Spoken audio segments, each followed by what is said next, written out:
5 o'clock. We're ready to go. If you would, please join the pledge. I pledge allegiance to the flag of the United States of America and to the republic for which it stands, one nation, under God, indivisible, with liberty and justice for all. Thank you all. All right, as normal, we have a window of opportunity here, a short window of opportunity before we jump into the agenda here tonight. If anybody's got anything that's not on the agenda that they question or comment, now would be the time to do that. Yes, sir. You're good. Tom Springston from down the Purdue Extension Office. Just to follow up on last month, we were talking about a bicentennial tree planting that didn't get to occur. I'm not sure if y'all got to look out here on the southeast corners where you kind of suggested that might be the spot. The tree, have checked with Snyder's Nursery. They wouldn't recommend a red oak, but they have several other oak varieties. I think it's like a 20-gallon pot, around $300 or so, and that's what the Great Scott Trees would be willing to be purchasing that for planting.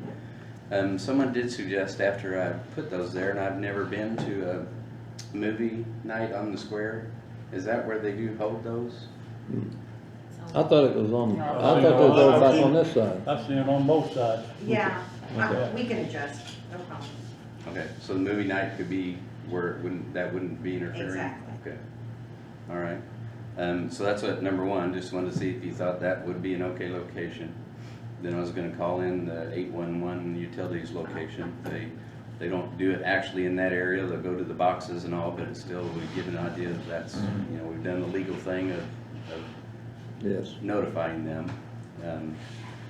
Then the other thing, since I was talking with Mike Chester of the Visitors Commission, and since they had planned to do a ceremony in the springtime and all that, we were thinking of scaling it back, making it much smaller. But Mike said could maybe mention about how the buffalo, the bicentennial buffalo, Scotty, that's been out here, and he said for 2 years now they've had monies in the budget to make him a permanent location. You know, build a concrete pedestal to be able to locate him. Wondered if that might be able to be incorporated in that same area. Kind of like here's our bicentennial bison, and then here's the tree, and maybe make it a picture of someone wanted to courthouse in the background. And my first thought was, I would think it'd be fine if we leave enough room for this nice big tree that's going to be growing. So I wanted to run that by you all, as if that seemed to have been a good location to also put him, as well. The Visitors Commission has the monies that they would be spending to be able to do that then. Okay. And lastly on that then was thinking of again, ceremony wouldn't be a great big thing, but wondering if that first Wednesday of the month that y'all will be meeting November the 4th, if maybe say at 4:30, maybe convene before you start your meeting at 5. Just have some type of small ceremony out there. I think Mike did indicate he could have some type of proclamation that they had intended to do for this initially in the springtime. I think that's a good idea.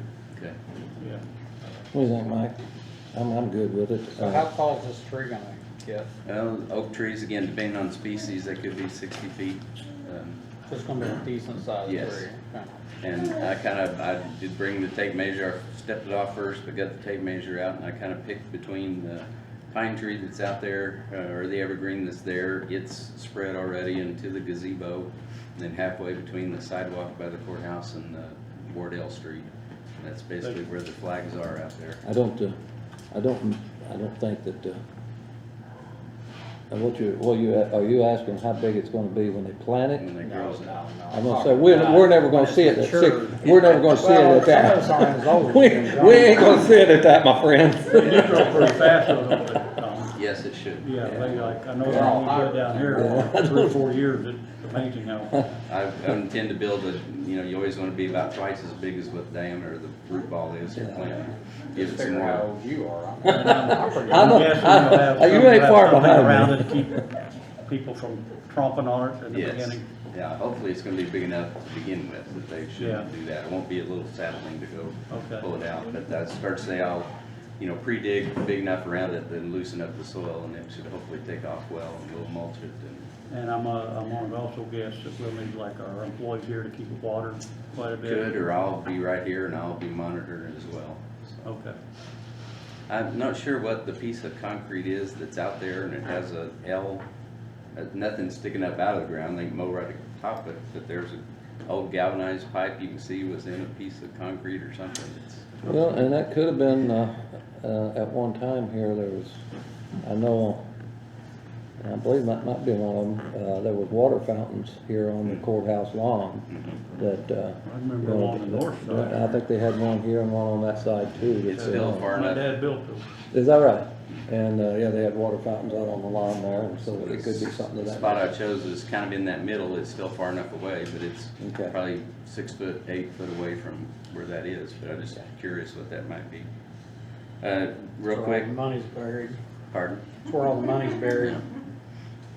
Read somebody the other day that said that when they had a body and they were gonna bury it, they were gonna plant a endangered species plant on top of it so they couldn't dig. That solves them from digging it up. Two real quick, John had asked me about the current maple tree that's out here on the southwest corner. Yeah, I'm not a big proponent of just cutting down trees when you don't have to. We told him, I think just doing some selective pruning on some dead limbs that's there. There's another little snag that's hanging up in there, just needs pruned out. I'm not sure if the county garage has a bucket truck to be able to do that, or. No, if we they don't have a bucket truck that I know of down We there. have to have somebody, but I think just some selective pruning. I'm sure on the it city's is good. going to help with it, wouldn't I don't think so, they? yeah. They've always been good about that. Yeah, I think they probably And it would, may yeah. not be as symmetrical, but it's still got a lot of good life in it Okay. out there, that tree. And lastly, y'all did talk about bats last month, so I educated myself, and that it is, like Mike said, that it's, you know, if you have snag or dead trees on federal property, as we're talking down at Pigeon Roost or federal and the state, it's from October 1st to March 31st is when you can do cutting and pruning, Yeah, felling of those trees, so. so we're in that time. You're in that time frame now, so you shouldn't have to Okay. worry about the bats being endangered or upsetting them. Okay, So that's how I'll proceed, you know, everything should go well, we'll plan for that ceremony, like I said, about 4:30 on that Wednesday, the November the 4th then. that sounds good. One of the things that, you know, not so much on your part, but on maybe our part, is, like that tree there, I'm sure there'll be some kind of sign there Mhm. for the dedication that says what it is. Yes. And of course, we've got the sycamore tree over on this Mhm. side. I don't think there's anything telling about that tree, which that was my understanding, has always been said that it was germinated on a, Right. in space, It's in a space, space yeah. tree. And, Which, in fact, there was you just know. a link came across from that the other day, and there's, I forget exactly the number, there's not, every county has them, every county initially got them, a lot of them planted them on their fairgrounds. Yeah. We chose at that time to plant it on the square. We didn't actually mark it at that time, we thought it might be more Yeah. vandalism or, you Shop know, it out. cause a, hey, look, I got the tree that was in space or something, Yeah. but now that it's quite matured in size, we probably could do Yeah, something like put some that. kind of marker up out there or something close We to do it. some on this one too. Yes, I think they planned at the moment just a smaller little marker. Ryan over here at Art, Oh, Heacock. Heacock, yes, is who has been contacted to be able to do some type of a marker for that. Normally, they've just been buying little ones that sticks in the ground. Last year when we did it, that, you know, the guys come along mowing at Lake Ola have, that one's probably disappeared, but we were hoping to do something a little more substantial for this one. Okay. All right, sounds great. Yeah, we'll plan on that. Thank you. Thank you, Tom. Anybody else that's not on the agenda? All right. Moving right into the agenda. We've got the, up first is the Health Department Legal Counsel approval. That's a whole lot. No. So, as you guys know, we've had to issue some cease and desist orders to some local businesses that do not want to comply with the mask mandate. One of those obtained legal counsel, so then we had to get with Mr. Houston's office and get some of his attorneys involved to work with their attorneys. So they felt best, because this is probably going to be an ongoing issue for unforeseeable future. Since you guys pay that bill, they're your attorneys, to get your approval to continue to work with them on these issues, Okay. if that makes sense. I'm a little unsure what you're asking here. They felt like ethically, Mr. Houston's office, Okay. the attorneys, Josh Digdon, Tanisha Dinsford, Krista West is who we've been dealing with. Obviously, Bob isn't, you know, if he wanted an attorney to work with us, that if it ever did go to court, that we would have the same attorney throughout. Bob isn't gonna do a Okay. court trial. So they thought of it ethically to get it on the minutes, since you guys are the body that employs this attorney, that we get your consent to continue to use them for these issues. Consent to use Bob again? Yes, because they're your attorneys, they're Yeah. not the health department's attorney, so anything that they do for us is also on your behalf. Am I explaining that? By, how they look at it by default, the executive body's attorney kind of typically defaults to the county's business, Mhm. but ultimately you're responsible for the contract with that person, so if there were charges that you weren't aware were being issued and you're paying out of your budget, and they're from a health department who has a different tax rate, and it's not budgeted in their budget for legal fees. So we just need approval, basically, for them to continue to use your hired attorney, because by statute, we could have a different attorney that represents the rest of the people in the county, but by default, it usually goes to the executive commissioner's body attorney, because the council employs their own attorney, they don't default to. So Okay. basically, you've been using our attorney, and that there's concerned about legal issues, and you want to be able to make us say, it's okay. Yeah, basically, It's- because usually, we've used them in the past, but it was, you know, look at this contract, Yeah. read because over you this approve paper. contracts, so. yeah. Right, but now it's Yeah. more of, And this don't sound bad at all, I'm just curious, is there some money involved there? they Yeah. did not say anything to me today. They were more of just the approval to use them because we Yeah. don't pay them, basically. Yeah.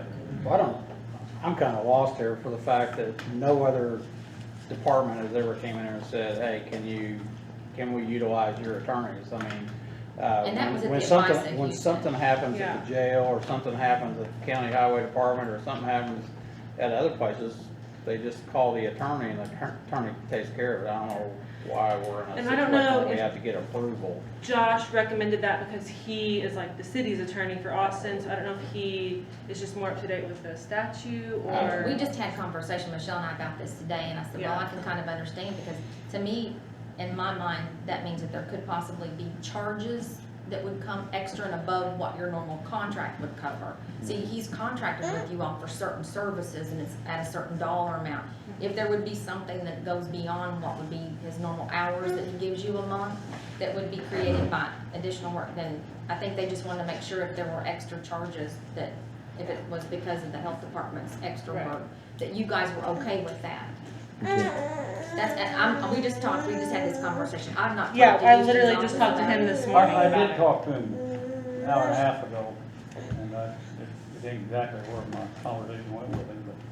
What I'm did he- okay with I using didn't- them, I don't have an issue with that, I'm just trying to, a little bit like you said, understand it, Sorry. yeah. So, I mean, that's, I don't, What did Bob talk to you? Because I just talked to Josh and Tanisha today, and that's, like I said, I don't know if it's just because Josh is involved in local boards, like he's the Austin city attorney, but he just felt better ethically, he said. Because you getting your- employ Bob, you don't employ Josh, okay. okay? But it's his law office that he would be deferring to inside his law office to take care of our county business. So I think that's probably the extra assurance that they wanted, because it's not your hired attorney that might be handling And some there of could have been a this. conflict of interest using Josh, maybe, is that where I'm, No. No I don't think, conflict. I don't think so. I think it's just basically what they said was, what I'm hearing is, yes, we employ Bob as the county attorney, but then again, this is gonna be above and beyond what his contract's probably gonna read. So yes, there's probably gonna be some money involved somewhere down the line Yeah. to us. We don't know what extent yet, but again, Bob being out for the moment, his law firm, part of his law firm's gonna handle this, and I think at that point, we just need to give them the okay whether or not to do that or not. They can or not. And I'm okay with it myself, but you guys decide. Well, then, with that being said, I'll entertain a motion to allow the health department, I guess would be, use our county attorney services for the reasons that she mentioned, and so I'll entertain that motion if somebody wants to make that motion. Yeah, I'll make a motion. How about a second on that? I don't know what it's about, but I guess I'll second it. I'm a little like you, I haven't totally figured this out, but I have no problem with you using our attorney. I'll make that unanimous. Yeah. Like I said, they were the ones that suggested it, so. Yeah, And it makes sense, like, we don't sign that check, you guys do, Right. so like, I think like Tammy said, right now, we aren't aware of any extra costs, we didn't talk about extra costs in the conversation I had with them today, but. If it does, actually, when I talked to him earlier, I said I may wanna put this off the next meeting, but if it's just as simple as using him, yeah, I don't, I can keep you guys updated. If there's something that comes up that would have additional cost to it, just come to you first before we move forward. with yeah, that. just keep That'd us, be nice. just keep us Okay. posted on that, that's no big deal. Okay. All right, is that it? That's it for me. Do you guys have any Everything questions? else, everything else? Today is Wednesday, so the state updated their Yeah, 3 color coded map, so we're still in the highest yellow, which means moderate community spread of coronavirus. Again, which is why we're kind of starting to really crack down on businesses that are just flat out refusing to make their employees abide by the mask mandate. So yeah. So, So I guess I think got a that- question with that, because you're saying that employees, I mean, is it the state standards or our county standards or you're saying that every business has to have their employees with a mask on?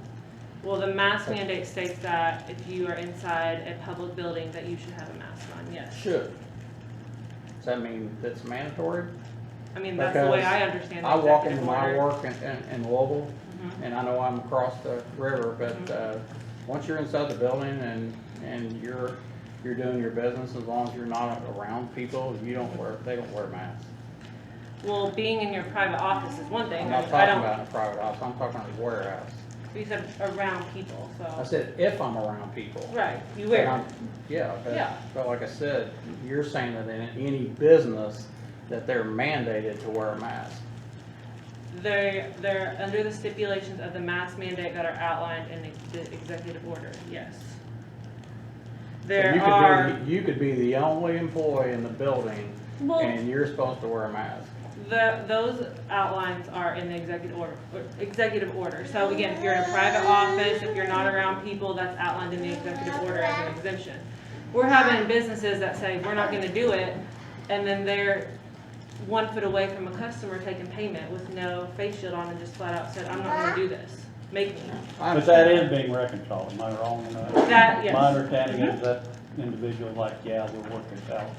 Yes, Cooperate. we got working with their attorney. Yeah, We have, yeah. yes. Yes, So yeah. that's something good came out of it, even Yeah, though it was a mhm. little protracted. Positive resolution came out of it, Yeah. yes. okay. All right. So on the, I'll just ask you one Yes. question. On the high yellow, as you call it, Mm-hmm. how far, I mean, I guess I'm asking before it goes, I think it goes to over orange. Mm-hmm. Before it would go to that, what, I mean, at what percent would I be? believe our positivity rate has to be above 10%, and it was only at 6. We met the criteria for new individuals that were positive per 100,000 per capita, which again, Scott County does not have 100,000 people, but based on the calculations that the state has made through this map to make all counties equal, I think we have like 181 cases.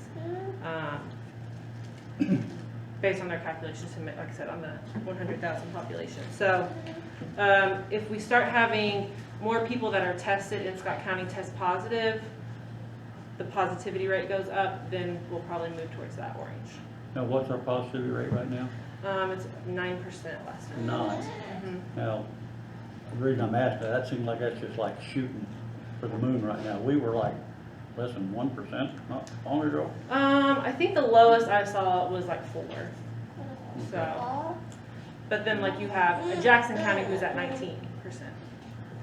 So that's really bad. When They're you, orange. when you do your assessments, I guess, or when someone tests positive. Yeah. And you have a conversation with them, and you're trying to figure out who they've been in contact with and all that other stuff. Do you ever ask them if they were 100% mask wearer or 75% mask wearer, or because I know people that's tested positive, and Yeah. 90% of the time I see them with a mask, so I'm wondering, is the mask working? Is the mask not working? Right. Because the people that are catching, Right. COVID, Right. these people are, Right. telling me, well, I always wear a mask. Well, Right. so I guess I got a question is that, is there a percentile out there that says, hey, Right. so many people are testing positive, and those people are all saying they're wearing masks. So, I know we do not ask that question. That's not a required question. That's not a required question to be asked by the state contact tracers. But it seems like whenever we do our contact tracing, and usually people give up more information about, well, I think back and so didn't, they didn't really feel good at this party I went to, and so it's the social situations with, you'll hear the governor say that too, where we feel safe, like at a family birthday party, at a Memorial Day gathering with our friends, like we think it's a safe place to take it off. We're not a public. safe haven. Yes, and then that's when you get a lot of infection because everyone doesn't wear their mask, and I mean, the social bubbles, and they think their social bubble's safe, and somebody in there has coronavirus, and the whole bubble gets in. But my understanding too about this mask business is, I've always understood it as, from what I've been told and heard, is the mask really don't keep you from getting it, it just keeps you from spreading it, correct? Right. More, My mask protects you, and your Yeah. mask protects me. Yeah. And if we both wear them together, there's I think Yeah. it's less than a 5% chance of yes. spreading it. So when but the mask itself does not keep you from contracting COVID. Right. Not perfect, but it's better than nothing. So, Right. Yeah. I mean, I understand. yeah. Okay. If you believe science, science says that Yeah. masks will work. Okay. All right. Anything else? Appreciate it. Thank you. Thanks. Have a good night. Thank you, Michelle. All right. Next Oh, you're up, fine. next up is C's comprehensive plan consideration. Hi, Lori, how are you? I'm good. How are you all? Good. Thank you. Here is our letter from the Indiana Criminal Justice Institute. They already approved our comprehensive community plan. They had a new template for us to use this year. So these were all due in April this time. So even though I completed last year's in October, I had to do a brand new one in April. Mhm. So I think were they giving copies of Yes, this? Okay. You have copies of it, so it's a lot shorter than before, thankfully, but it's very comprehensive, and it helps us to it helps us to assess our resources and assets and determine where our limitations and gaps are. It helps us to evaluate our risk and protective factors and create good problem statements that are backed up by our data in our community. And then after we do all that, we brainstorm what problem statements we want to focus on, what can be done, and then we develop SMART goal statements.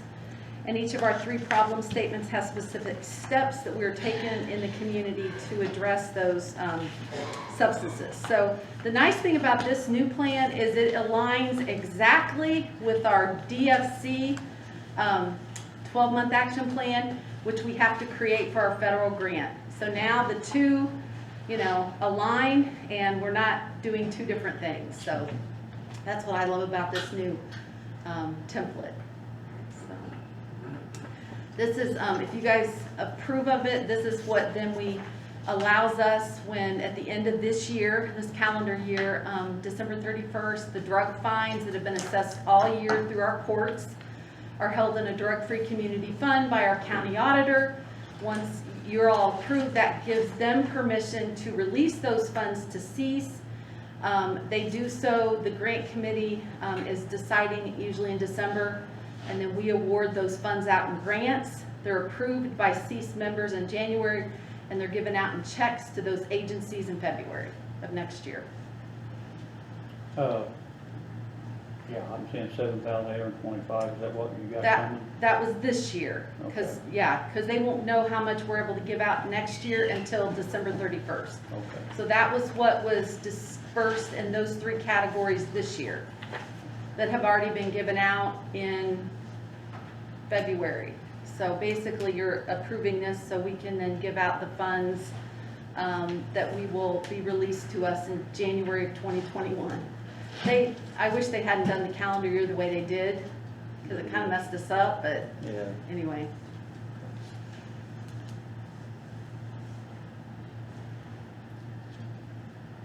And then any of that funding that was given out to those agencies, if they've not spent it by this coming December 31st, they have to give it back. It's deposited them back into that same fund. And then we add it to what we've got from this year, and then we give that amount. Suppose that happens every now and then? We actually had about 4 agencies this year that had to do grant amendments because of COVID. They couldn't spend the money the way they had originally planned. So once they wrote those amendments, the grant committee approved, and then now they're able to spend those funds in a different way. But they still align with the 12-month action plan, or the comprehensive community I plan. actually had that happen to me once So, yeah. over there. Yeah, we tell them, we don't want your money back. If you can spend it in a different way, you just submit an amendment, and then the grant committee will approve it if it looks okay, and then they can spend it in a different way. You just need a motion for us to proceed with this. Just approve of this plan, yep. Whenever he says to go for it, I'm ready. Interesting reading here as I'm looking through this right here. And most of this, it looks like it's 2018. Is that when do we have any data that's newer than that? Well, when this was written, let's see, I think what I did was I took the data that I had for, yeah, we do have 2019 data, I just haven't requested it yet. Okay, I usually don't request the 2019 data till right now. okay. So that will be reflected in next April's. Well, I'm just reading that there was actually, what I'm reading here is in 2018, there were 14 alcohol-related collisions in Scott County. And that was a decrease of 9 from 17, so that's always positive. Some of the things I'm reading here, it's, that we've actually lowered and went down on, and that's good to see. Right. That's good to see. Yeah, and the state has approved this, got the letter of approval here that they've approved the county, Yep. community plan here. Yes. Again, motion to approve and, the comprehensive community plan. John, second? Mike? I'll make it unanimous. Thank you very much. That's, like I say, there's some, I'm Always gonna have- read that over, some interesting reading there, looks like. Yeah, it's a lot shorter than before, and I'll have to come before you again in order to get approval for the grants. So I'll see you in a few months. Thank you. Thanks. All right, next up is, Carver Construction, on land purchase in the TIF district. Good evening, gentlemen. How you doing, Hi. sir?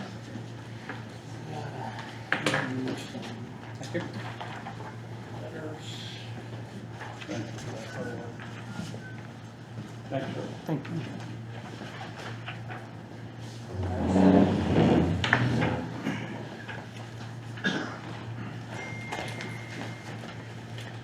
Gary, you made your way to the city of Austin to one of their meetings? Yes, sir, and that's what the letter here, we had talked to Josh Stigby and asked him to give us a letter because he had made mention during that meeting that our use was approved, or allowed or permitted in that zone.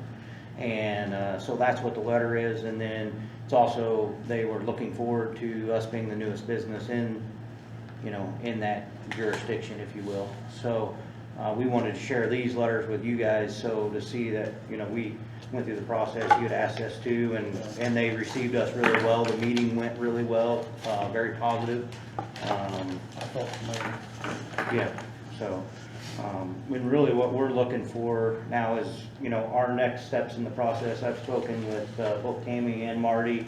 They've been extremely helpful with us, but we just wanted to get clarification on, you know, what we need to do for the next couple steps of approval to, you know, to move this along. It's my understanding, and I could be completely off base, and by no means do we want to be, we can negotiate the deal without, you know, you still got to get approval, the final approval through the TIF, and that has to be done after the public notice and things of that nature, but we can kind of parallel that process. That's kind of like what we would like to do from a sake of time, to help expedite it if we can, you know, if the council members or commissioners are willing to do that. You know, obviously it's all contingent upon the TIF approval.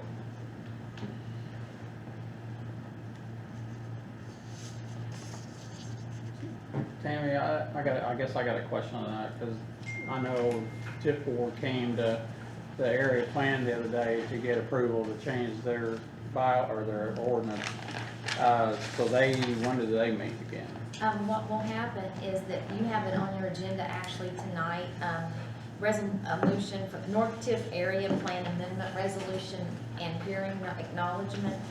And according to the timeline that we have laid out, we've met our goals so far, and on the 14th, we appeared before the Plan Commission, who determined that there was no conflict there with the TIF amendments that we had proposed, and there was various things, and one of the TIF amendments that were included were for the disposal of land for auction sites.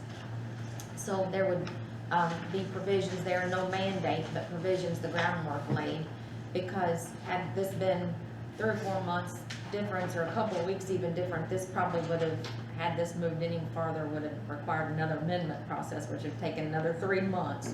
So, but anyway, on the 14th, the Plan Commission moved it forward, and that's why it's going to be up for your consideration tonight, because then you will go ahead and, if you agree, because you are the executive body over the Plan Commission, that this is okay to move forward, then the Redevelopment Commission will advertise the public hearing notice and have the plan available for public viewing in the auditor's office beginning October the 28th.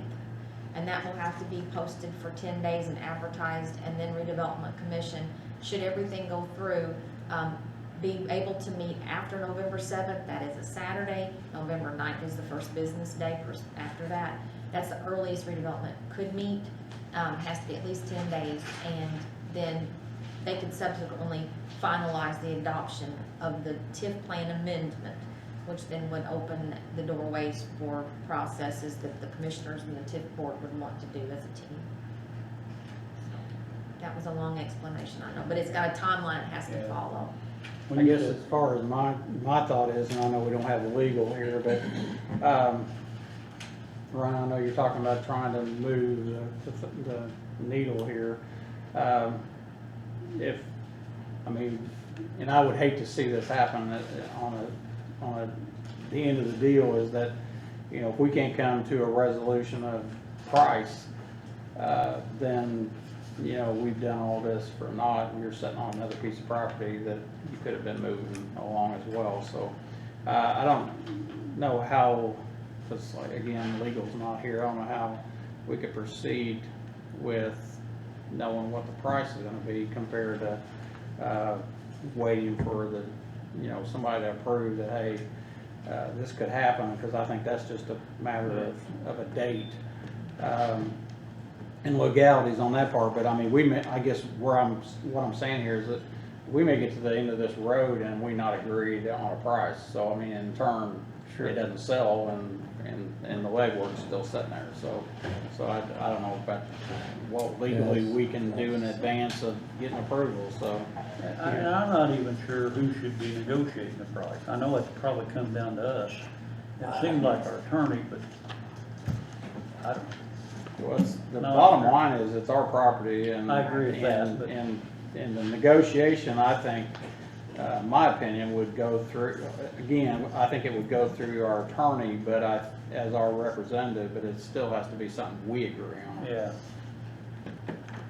Yeah, that's kinda what I'm thinking, but I don't know. I mean, if he's got I mean, it something. doesn't need to be Who one prepared or the three of resolution? us having a Did Bob? conversation. Buddy Downs and Karen Arland, who are, Has Bob seen this? he's been forwarded everything, Carolyn copies him on everything. Okay. Okay. You know, I'm not a genius on assessing properties and all that stuff, so I mean, I am also like depending on somebody that knows that better than I am. You know, the 12,000, whatever it was, I mean, I haven't heard anybody say that's a good idea yet. So, I suppose that's just a start base. Yeah, we anticipate it. I'm kinda like, you know, I'm gonna agree with Mike here on this. You know, I think that, you know, all this is for nothing if we cannot come up with a price. And that price is not, and I'm just gonna tell you, you're not even close to what I'm gonna sign off on that price that you offered. You ain't even in the ball field yet. And so, you know, if it's not gonna do that, then, and I'm one too, and I'm just, you know, talk to you guys here.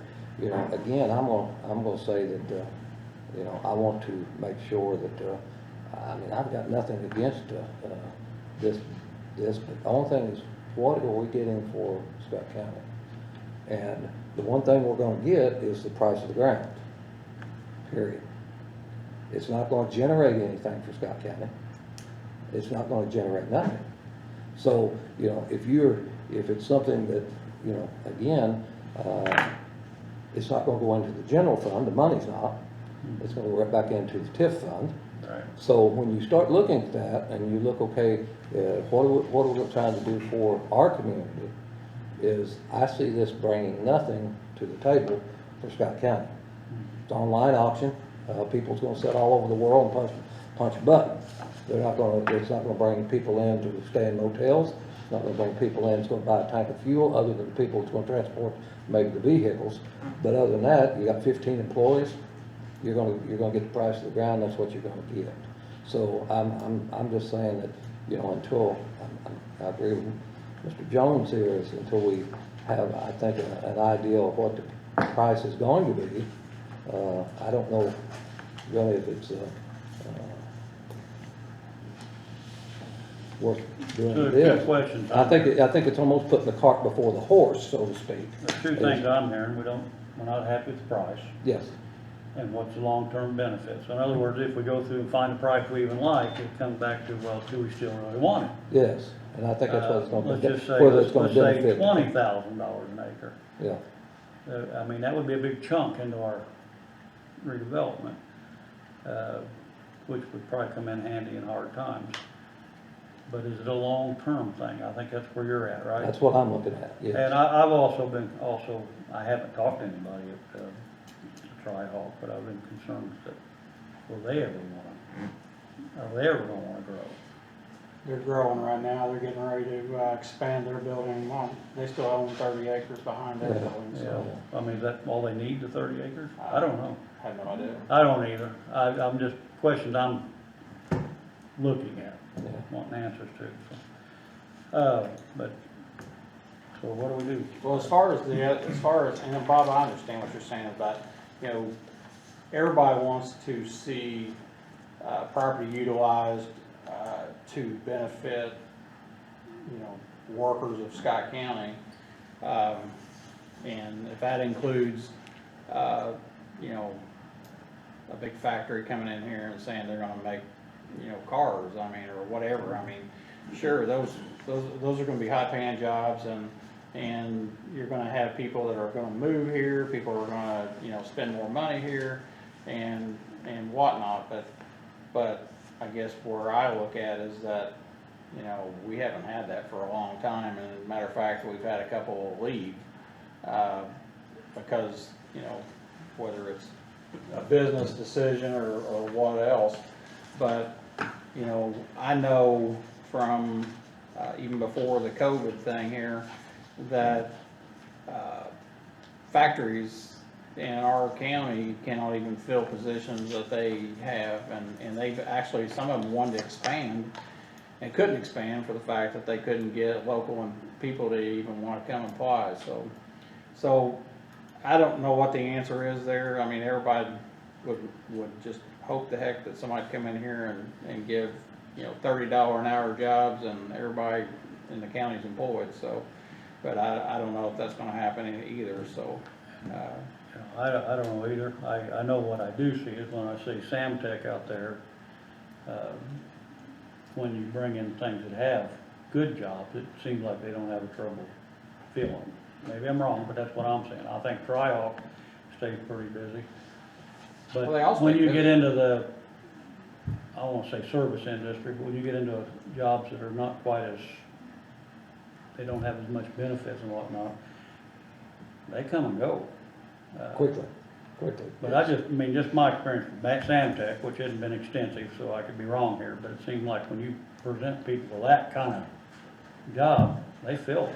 Now, that don't mean they're not coming from Clark County and Washington, but well. But again, when that happens. we're getting off track. Yeah, we are a little bit, but I am gonna say that, even at that, if you have people even that's coming out of Jackson County and Washington County to fulfill these jobs, you know, you're still pulling people into this county that may be buying fuel or buying, you know, their lunch here and this. And they're gonna pay an But income with tax. 15 employees, Mhm.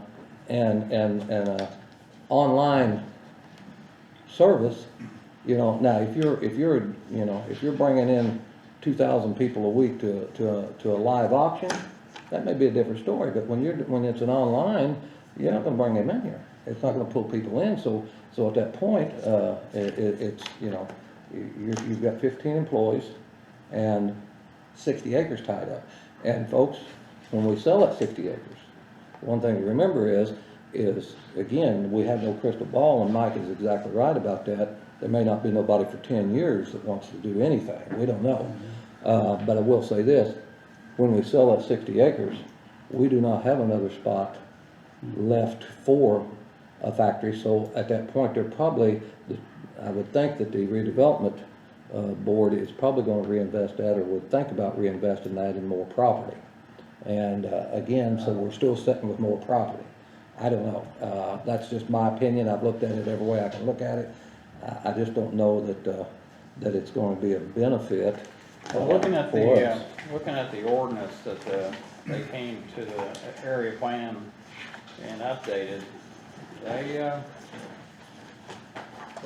acted like they were gonna have some opportunity to give some money to some businesses, give some money to some, other organizations, to benefit people of Scott County. So, I mean, if that money goes into a fund that these people on the redevelopment board can, I guess it's not in here.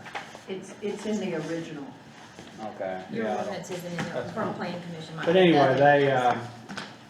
I mean, they were talking about, well, John, you were here with that. I mean, you're talking about giving it out to, or possibly giving money to other identities. I mean, so that would benefit the community. So, I mean, it's not like, you know, you're sitting on farm ground that in 30 years, you know, it's still farm ground, and you can always say, well, you know, it didn't cost us anything, but it, you know, it didn't get us anything yet either, and so. I wish I had a crystal ball. Yep. Yeah.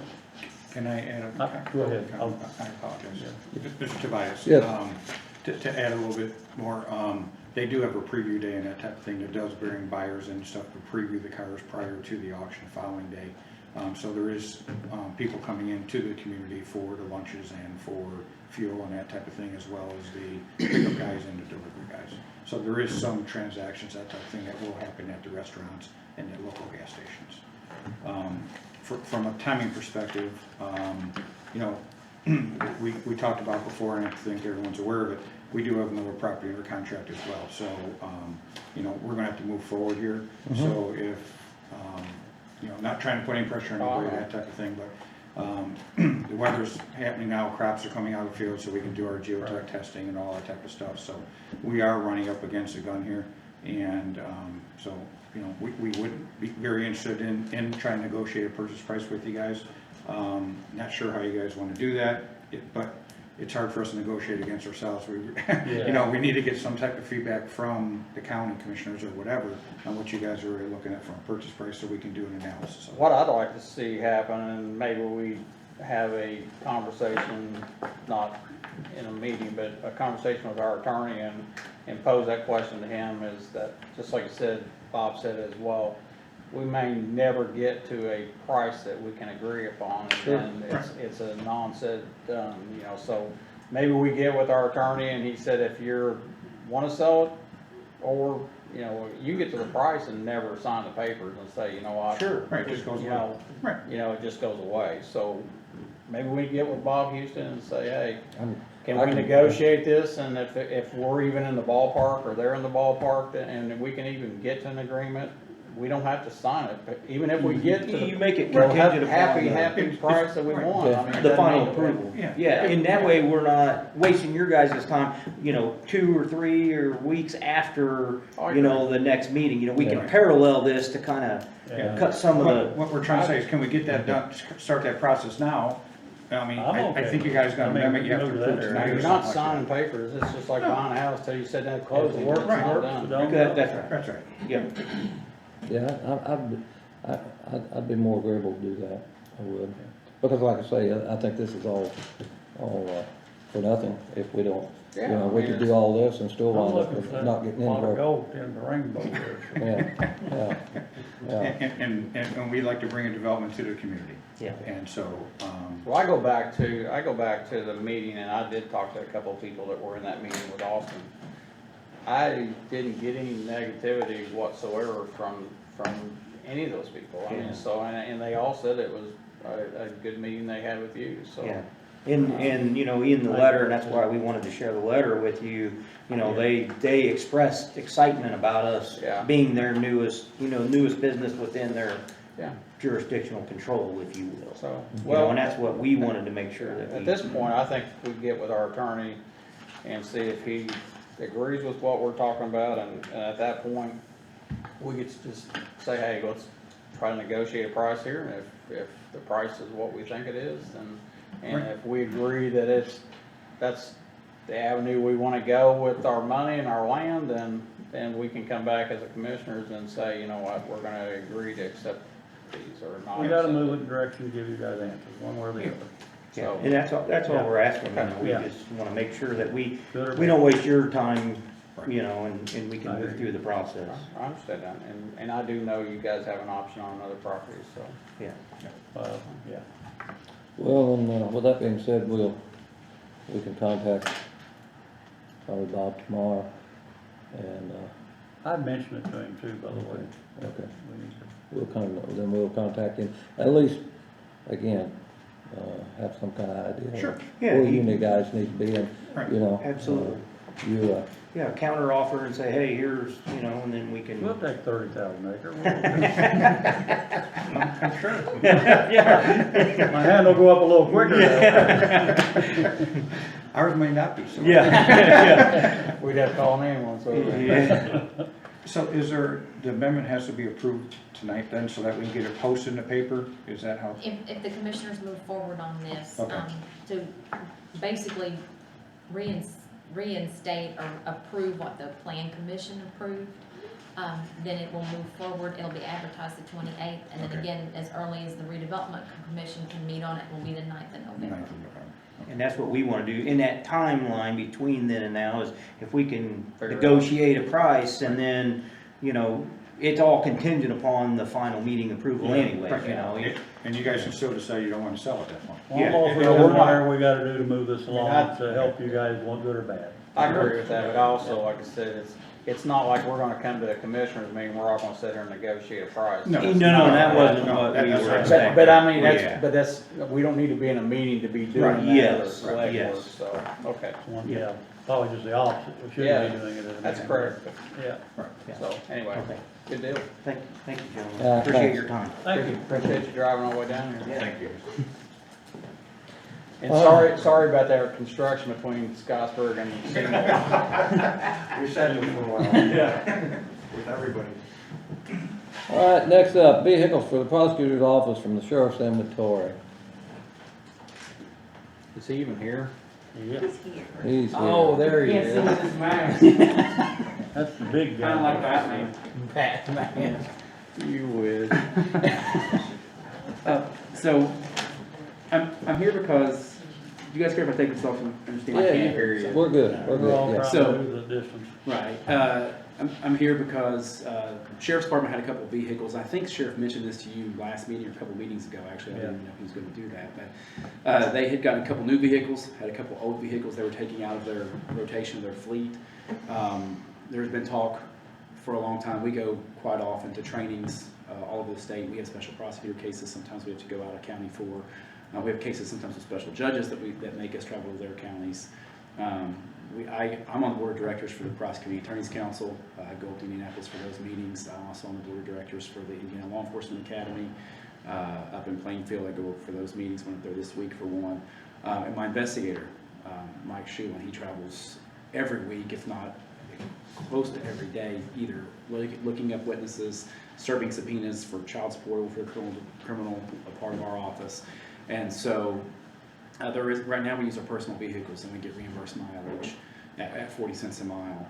I actually, probably my last board meeting for the Prosecutors Council, when we were leaving, we were waiting for people to bring their cars to us, and I noticed, but everyone's getting in a car that looks to be like it's probably a county vehicle, and so I get talking to some of the prosecutors, and they in fact, they couldn't believe we didn't have a car. I know all the ones around, I think, I did check, I think Washington County is the only county around that doesn't have one. Jackson does, Jennings does, Jefferson does, Clark has 5, I know Floyd has several. I know one of the prosecutors from the north were talking, they have 12 vehicles in their fleet. So, and some of those are driving, very nice and expensive, Tahoes that were brought by office, and that's not what we want or need at all. What we're asking for is the couple vehicles that were being taken out of the Sheriff's Department's rotation. One is the 2012 Dodge Charger with 130,000 miles on it. One's a 2014 Dodge Charger with 144,000 miles on it. The sheriff has kindly offered us, those vehicles with your guys' blessing, if we could, to have, and we can use those to go to trainings for our investigator to go out and serve papers, to go to crime scenes, all that kind of stuff. And so we're here to ask for your blessing. I went in front of the council yesterday with the same pitch. They actually created a new line item for me, because the big thing for our budget is we don't have anything for fuel or maintenance. You do So- now, though? Well, for the rest of this year, we went ahead and got a fuel budget. Yeah. The sheriff has taken the cars and ran them through their mechanics, and he's agreed, if with your guys' blessing, to go ahead and allow his mechanic to do all the work and maintenance on the vehicle, which I'd be great with that. They did give us a fuel line in our budget, and we transferred $750 out of one place in our budget to the fuel line, so we have some money for the rest of the year. So no additional money, it's money you already had budgeted? Yes. Thank you. For now, we may need something I don't know how I'll talk to the sheriff, I don't know for sure how we'll do the maintenance, if we need to reimburse them for oil that they use, or that kind of stuff. We'll figure something out with that. But for right now, for the rest of this year, I think we'll be fine. We won't need, hopefully, any kind of maintenance unless something catastrophic happens, I think, to the vehicles. So I think what I'm here for you guys is permission to use the vehicles. What I'd also like is, I've talked to some of the other prosecutors' offices, and how they have it is that cars are licensed through the Sheriff's Department through what I'm told is like a command staff license plate. It's a little bit different than the ones that are on the road. I think the sheriff's willing to do that. Go ahead and license them through the Sheriff's Department on that command staff plate. And then it's my understanding from talking with people also that you guys basically have an insurance policy for vehicles that kind of covers the whole county fleet. And then, I want to make sure that we're covered under that. And then I guess Tammy, I don't know if we need to get permission here, but it's also my understanding that Tammy is in charge of gas cards for those vehicles. And I think my understanding is each vehicle basically has a card that's assigned to it, so she would need to be able to apply to get gas cards to go with those two vehicles. I think that's it. I think some of us have been arguing for a long time, especially, nothing against you, but especially for Mike, because I know he's out in it probably more than you will be. Yeah, he's usually out Yeah. more often, shorter distances. Some of the us deputy prosecutors are out for longer rides going to trainings and stuff. So I'm okay with it.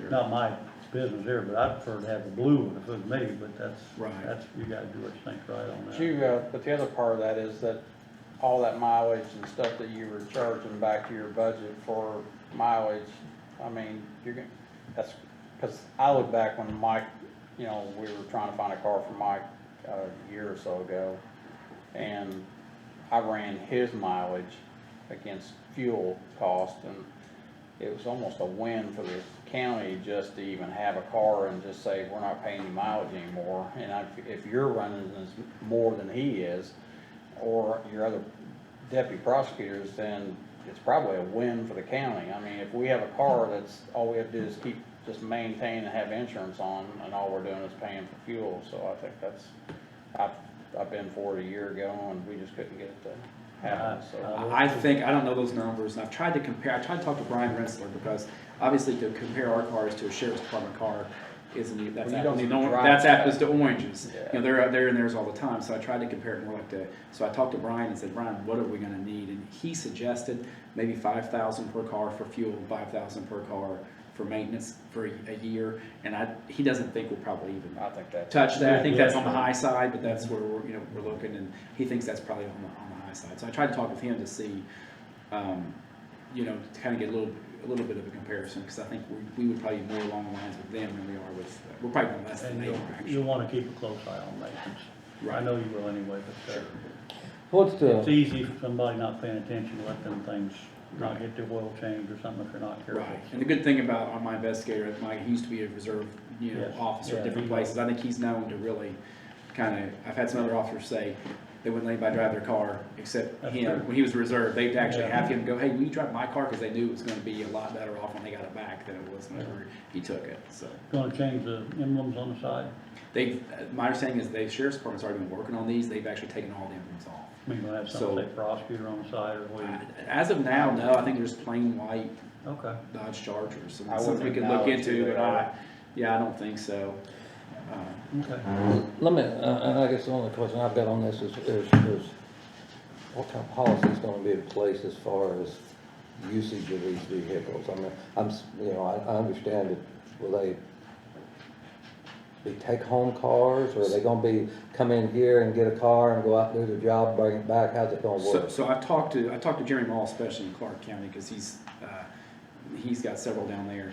And so I think I'm gonna kind of follow what he's been doing is what I think is the best. So I've talked to Mike, and basically I think that at least the one car is going to sit here, and then he'll come in every day. He'll get that, if he needs to go out and do county business, he'll drive that car for county Well, business. just me personally, I don't have a problem with him taking it home. Right. I really don't. I'm assuming he can occasionally be called out in the middle of the night or this or that, not often. Right. Actually, I prefer he would take it home. But that's, we can all discuss that.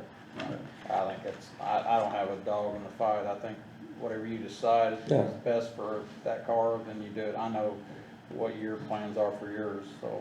Mine will be here some, I will probably take mine home some, just for the pure fact that most of the time I get called out in the evening or nighttime. Yeah. And, and I could always plan if there's a meeting and I leave in the morning, I do that a lot. I could always get it the day before, but it's mostly for those calls in the evenings and night. I would say that's 85, if not 90% of when I end up on scenes is in the And middle, the it's in the one- middle of the night.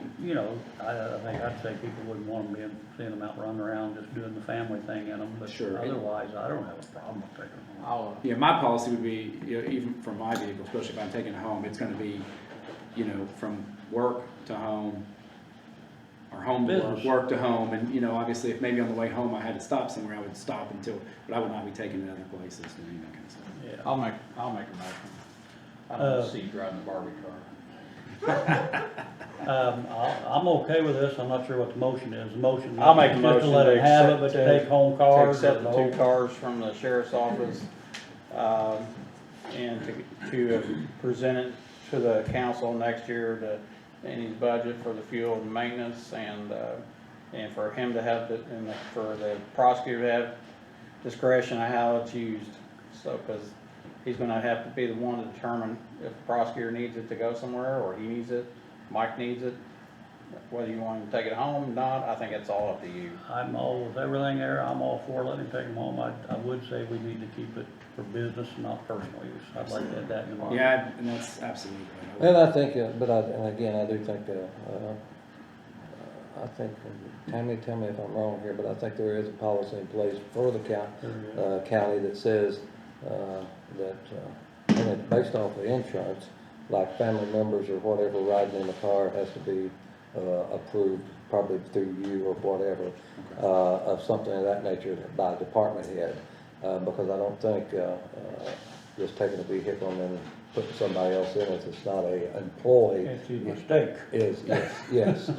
So I think that would fall back to you anyway, but anyway. Yeah. So basically Mike's making a motion to allow him to get the cars from the sheriff's department and his discretion on whether it's a take home or whatever car, as long as it conforms, I think, to whatever policy, what our insurance will allow. And then we do have some policy in the handbook about county vehicle use. You might wanna take a look at that and just review that. So basically, all it's gonna mean is that we just make sure that our insurance company is taking it out of the sheriff's inventory and putting it into adding you as a department that has a vehicle.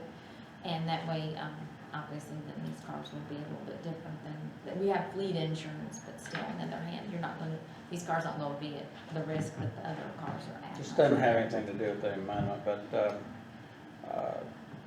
as a county, I hope we're still thinking this or watching it, but just make sure that everybody that is driving your cars are legally licensed and don't have a suspended license or.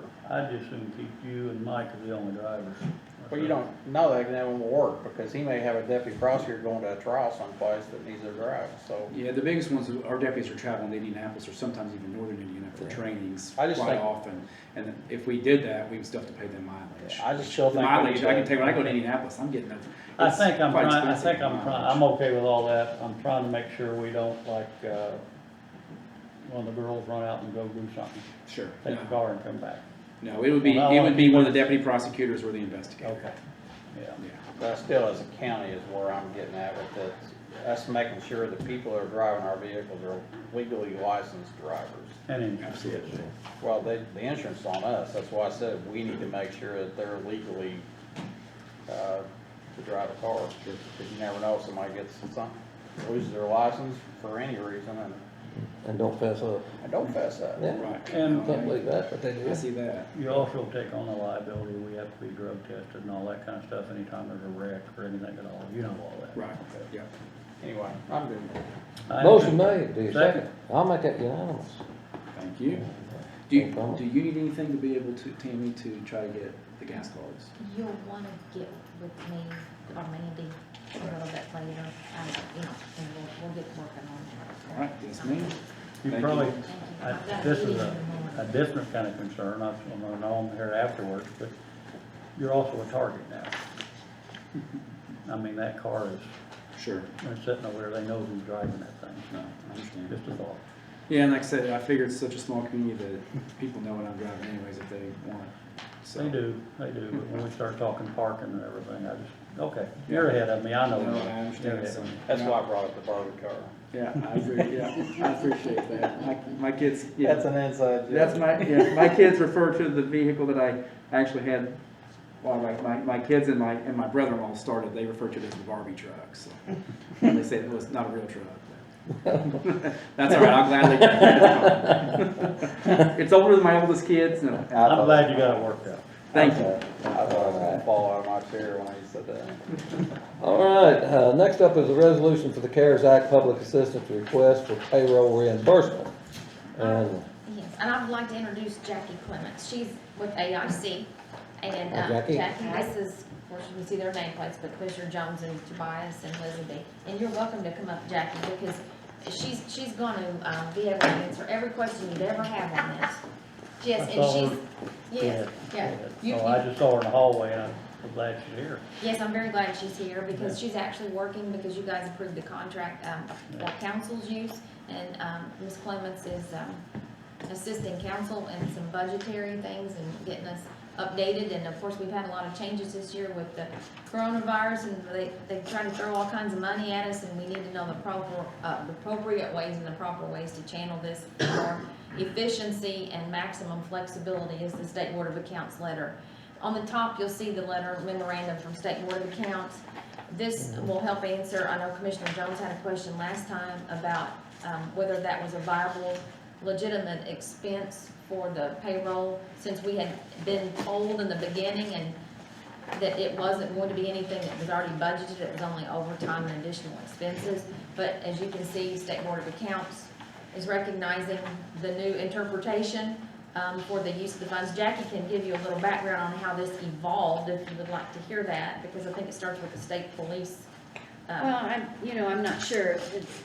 About 3 weeks ago, the rumor started flying that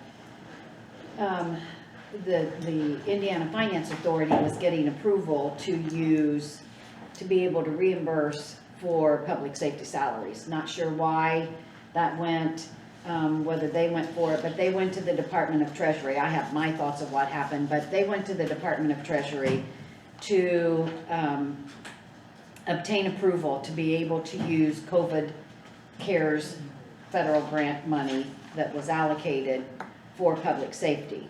And the rumor came to pass, and we got the approval from the U.S. Department of Treasury to be able to use that money for that. In doing so, the Indiana Finance Authority then kind of put a halt on all the other claims that were out there, and said to the counties, this is a way for you to file one claim for all of the insurance, or for all of the public safety salaries from March 1st to September 30th, and get the reimbursement. You file one claim, within about 10 days they're turning around, and Hendricks County has already sent theirs in, got their claim approved, and expecting their money late this week. So they're turning them around much quicker. I think a lot of things happened.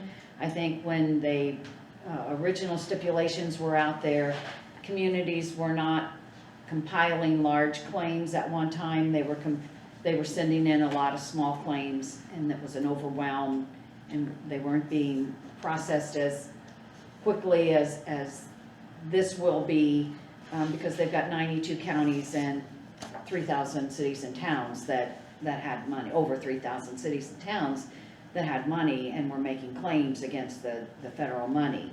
So the Association of Indiana Counties, along with the Association for Cities and Towns, and the State Board of Accounts, and the Indiana Finance Authority all got together, along with the officers of the Auditors Association, to discuss the how-tos to do this. And it was determined in all of that, that if you, because your public safety monies can often come from several different places, and to make this a feasible, viable, non-overworked resolution to the problem, they decided that you could claim all of these in one fall swoop.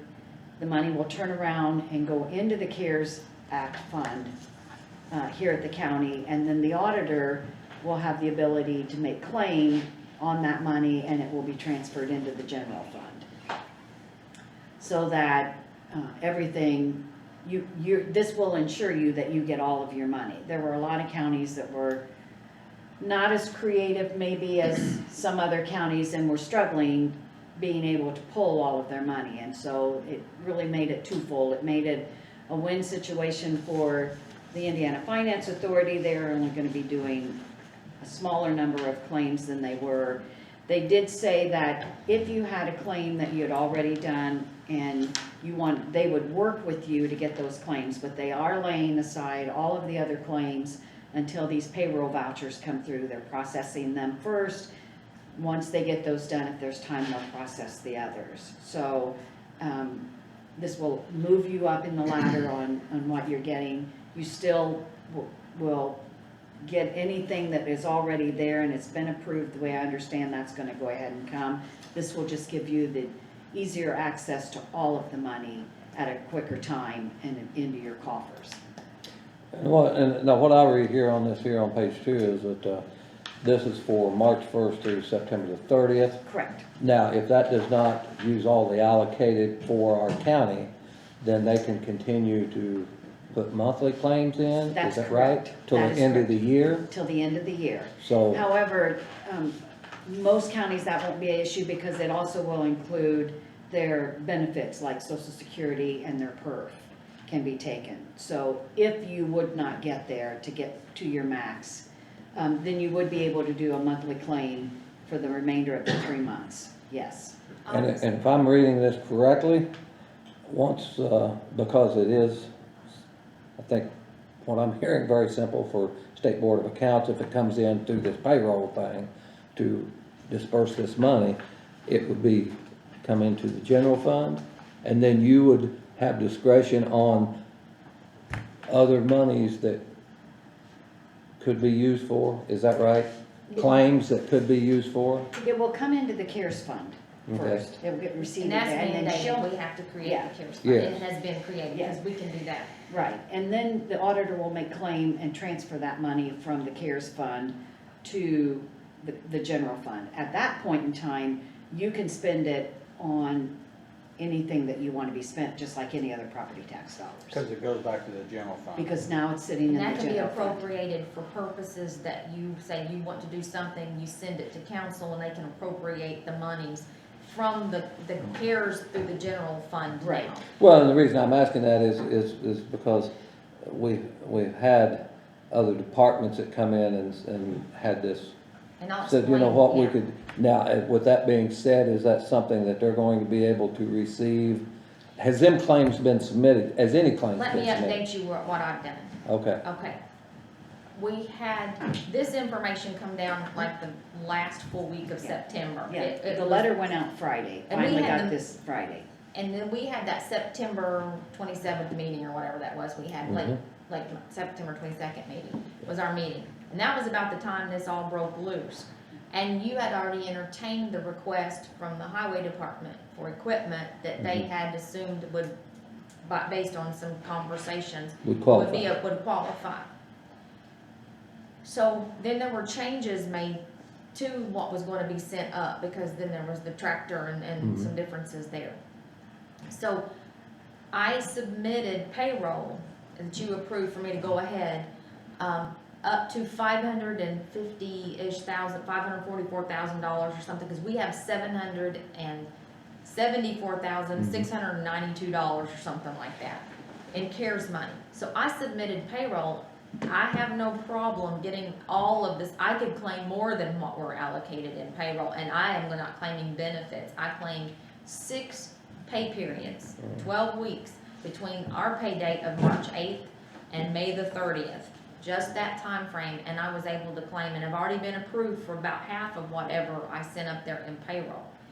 Any claims that I send up there from that point on, which that was changed and modified and sent for the first department, the second one that you approved for the assessor's office, I have not sent that yet. Okay, I have doubts because she came to me the next morning and said the county that she had spoken to was denied. Okay, so there's $82,000 we will probably not get approved for. That's easily, because I could sure go, I've still got a lot of time between May 30th and September 30th to submit payroll for the gap that we've got of 200-some thousand. They will, at this point, and what I'm understanding, is anything that is not payroll, they're laying over to the side, and they will not approve until it gets down closer to the, are you gonna send any more payroll? Then that could, if there's no more payroll submissions, that could possibly be approved, but you're playing that waiting game that you could lose $150,000 in money because you wait to the last minute to wait on them banking that they'll approve that, and then you don't Yeah. have time to submit. So with this flexibility, if that money gets allocated and then all of a payroll claim, money's money, then that money could be lobbied with council to be appropriated back to what okay. could be expended. This is a surefire 100% guaranteed way to get 100% of the 774,000 now that they've done this. So Okay. money, a bird in the hand.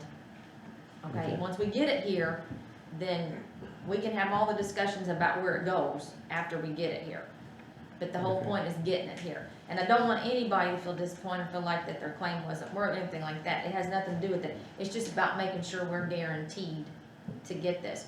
I can, since I've got one submitted and one that was approved for submission, have a conversation with them to say, hey, look, is this approvable? If they tell me no, this is not gonna qualify, i.e. what we think may happen like Decatur County with the GIS flyovers. That's easy to fix. I can send something that will get approved. Have a candid conversation with them about the other 150 that I have sent. If that's not gonna fly, then I can send that. But the State Board of Accounts and AIC sent a template ordinance, and that's what you've got here after the instruction sheet. You've got a template ordinance that basically outlines what she just said, that the county commissioners and council are wanting to get full reimbursement from the CARES fund monies, that we will submit payroll expenditures, and then we will take those payroll expenditures and put those monies into general fund for appropriation later. Okay. So I guess what you're saying is that, monies that we spent for payroll from March the 1st to September 30th is 100% guaranteed to be reimbursed. Correct. Up to 774,000. Up to our max of what our CARES Act is. And it goes in the general fund. So then it's gonna come back into the general fund, and all the other, COVID-related, CARES Act, project or funds that people were asking for can be used out of the general fund, They can- if the council if the so council fees it. so, yeah. So I guess my question would be, I guess maybe to you, is that, if there's a project that a certain person wanted to get their money from the CARES Act and they don't have the buy-in from the council, I mean, the council can give it to them or not give it to them, correct? Yes, that would be correct assumption, yes. So it's their discretion how to spend the money once it comes back here. The requests are under the Board of Commissioners for what we allow to be sent up there. But under this method that the State Board of Accounts has agreed to, it's what keeps it tracked. And then- It's good for your audit trail when the federal funds are audited, because it makes it a simpler audit trail. It turns your money around quicker, and then it, you still have the availability to do those special projects. Okay. And the risk that I was told from our FEMA rep at DHS, she's the liaison for our region and FEMA, is that if you do submit anything under the CARES or the FEMA, and again, I'll jump into FEMA here in just a second, but if you do, and you're audited, and we will be under a federal audit, because all these are federal funds, whether it's direct or pass-through. Right. If it is deemed after you get the money that it wasn't what they say, you have to reimburse that grant, and you totally lost the money. In this method, you're not gonna be made reimburse anything. You do have the flexibility to spend it, but this is the guaranteed way to collect it.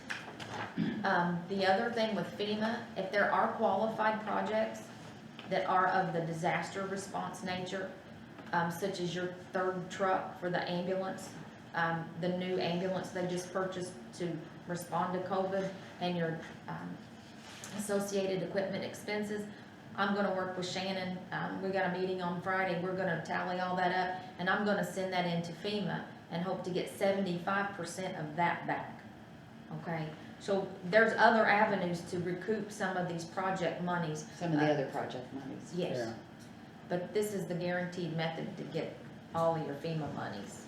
So I guess where back to what I was saying, Or is uncut CARES monies. is that if somebody out here has money they are specifically spent because of COVID, they need to be friendly with the council to make sure that they get their money whenever they get it back. Or if it's a legitimate expense for COVID, which I could run it through FEMA. and get 75% of it back, we hope. Okay. Well, I'm guessing we need to vote on this? It is something that the commissioners do have to pass. Because you guys are over the public assistance requests that I would be submitting for the remainder of the payroll And expenses. once we sign this, it's in effect, and you can, I can move forward. You can submit I can the payroll. submit, yeah. Let me ask you this, is, and we just said here a minute ago that you could submit throughout the end of the year. Right. So, nobody sees what's coming for January 1 and past that, but if, again, we're still in the COVID position that we're in now, do you see this being extended through next year, or? If have- another stimulus comes down, I don't think there'll be any more money out of the current CARES stimulus money, because I think that the state has distributed as much as they're gonna distribute out of that money. If there's another stimulus package down, then I would say this probably will fall under it too. Again, that will be whatever the Indiana Finance Authority can deem acceptable with the US Department of Treasury. They may change the whole scope the next time, and it may be a total different scope of what is eligible and what is not eligible. And that's what I'm asking here, is this is just going to be, in effect for, till the end of the year then? Yes. This resolution? Yes, this correct? is good until the, at least the end Till of the year. midnight, December the 31st? Right, And then it's null and void after that, I yeah, presume? if she wouldn't be able to make it and you needed to make another claim, it is still good. So I Yes. guess where I'm coming from on what you're asking for us to vote on or make a motion on is you're wanting approval to send all your payroll and guaranteed, or 99.99% guaranteed to get your payroll reimbursed for 757 or whatever the money is. Okay. Because if I don't, and I get denied, and it's up to that deadline, then I might not. And you're saying that other We could do counties are mine. doing the same thing? Yes, Hendricks County's already got theirs in, I know, and Tippecanoe County was close to theirs. Those are the only two that I've talked to recently, and I've been out on the road this week. And you have 100% of, you can match, Easily, Okay. easily, because I had 540 some, about 540,000 in 6 pay periods. okay. And I could take one department and Because you have EMS, it makes it's very. it much easier for you to hit the max, I'll make as a opposed to motion. those counties who don't have the emergency ambulance service. I'll make a motion to give Tammy the authority, and the auditor's office the authority to send, I guess, up to the maximum of our CARES Act money with the state to reimburse the general fund for payroll, and you said it's perf and everything else. You can take any fringe benefit, yes. So anything up into everybody's payroll benefits. I mean, the sheriff's pension alone's $166,000, so that portion for those months. we want that going good. Pardon? And that would also include adopting resolution number 2020-009, that is the resolution that allows for what you're making a motion for. Okay, that's fine. I'm gonna do it, and I'm gonna second that too, but I'm just gonna do a little guesstimate here. We may not even know about this settlement for Jackie. No, it went out. The association sent it out last Friday to the auditors and should have came to the commissioners. It was, If I got unless it we right. don't have you in our email system. Okay. Okay. Don't get me wrong, Jackie's a wealth of knowledge. Well, Yes, that's what I'm yes. going at. But That's what- AIC was the one that alerted Yeah. the auditors very quickly. David jumped on this early. Mhm. As soon as he got a little bit of rumor, he jumped on this and stayed on this until IFA And that was that finally made the emergency. ruling. And the minute they did, then he went to the Board of Accounts and said, how can we manage this? As a county, why wouldn't everybody do that? Exactly, I don't Because know. you're guaranteed your That's the way money. it's made. I'm Exactly. like, And I then you don't can know why spend you it any wouldn't way do you that. want, and you're not under anybody's approval, whether It- it's, And it's much easier for the, like Tammy said, for the federal audit. and I'm sure there's. I mean, you'll still be audited, I second. Let's but cut- it's a pretty let's cut the simple red audit. tape out and do this way, okay? Thank you. All right, Mike's made the motion to adopt the resolution number 2020-009. John, you second that, I'll make that unanimous. And And AIC, I'll have to just brag on them, they're just great for the counties in general, for every office, they support every office in the county. Thank you. Thank you, STEM, Jackie. And, Jackie's very knowledgeable and she's had several different roles, she's got a pedigree a mile long, but, all the way from state rep to County auditor, county county auditor, recorder, county county auditor in 2 counties.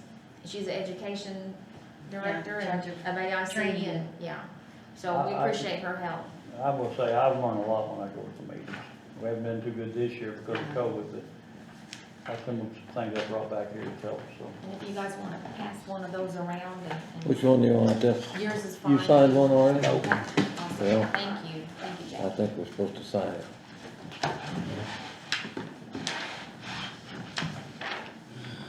You want a couple of them? Is that what you want? That is fine, yes, sir. You want 3? We'll give you 3 if you want. It was good. Thank you. All right, where am I at? Hello. The Northern Tip Area Plan Amendment Resolution and Hearing Acknowledgements, is that, it goes along with that other, don't it? Or Yes, that- it does. So there's really no need of us doing anything there either, right? You No, we have to vote pass on it to that. amend it. We have to do that. What they did was, and John's on that board, so I'll let him talk. No, you're good. Tammy can talk about it better than I can, to be honest with you. I'll let her do it. I think what they did, they came to the area plan gave them their blessing, voted to approve it. What I got out of it was that they changed or amended some areas where they can give money out of the TIF fund to different organizations and different reasonings. And it just opened instead of having a vague reason, they kinda specified areas that they can actually use that money. So if that's something different, or that was the gist of it. I think you're right on it, Mike. You in there right, Tammy? That's correct. Okay. Expanded it for more extensive use on, they call the redevelopment district basically the entire county, but there's a specific area in the county as our TIF, Economic Development Yeah. District. And those funds are the ones that's captured to create this, the monies in this fund, it's diverted taxing income. So those projects, it's opening the doors to where we can support our county-operated emergency response systems. We could expand county government services to the point of buying, and this is all capital outlay. This has nothing to do with wages, in-kind, grants, nothing like that at all. Because we cannot write a check to an organization as a grant or do anything.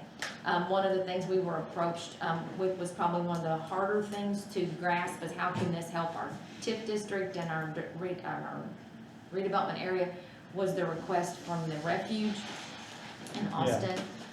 But it is about a cultural improvement and a base and people being able to stay in their environment, which produces a more stable workforce that will be coming out of the situation, a more stable environment for the children and the communities and the families. And because that housing unit up there, which is a court also, it would align with the cultural improvement aspects for the county. So there was a $100,000 request that was laid before the redevelopment commission several months ago now. And so all this does is open the door for use. One of the things was the disposition of the land, up there for use for other business purposes. So it's just expanding the scope of what that money could be used for. It's not a mandate, it's not that we have to use that for that. But it could be. But it could be. Okay. And one of the things we included was courthouse security, center of government security, because anybody we serve needs to be working in our government and be safe, so. And that is the resolution, number 2020-008 that we're discussing, correct? Correct. Do I hear a motion to, adopt this resolution? I'll make that motion. John's made the motion, second. I'll second. I'll make that unanimous.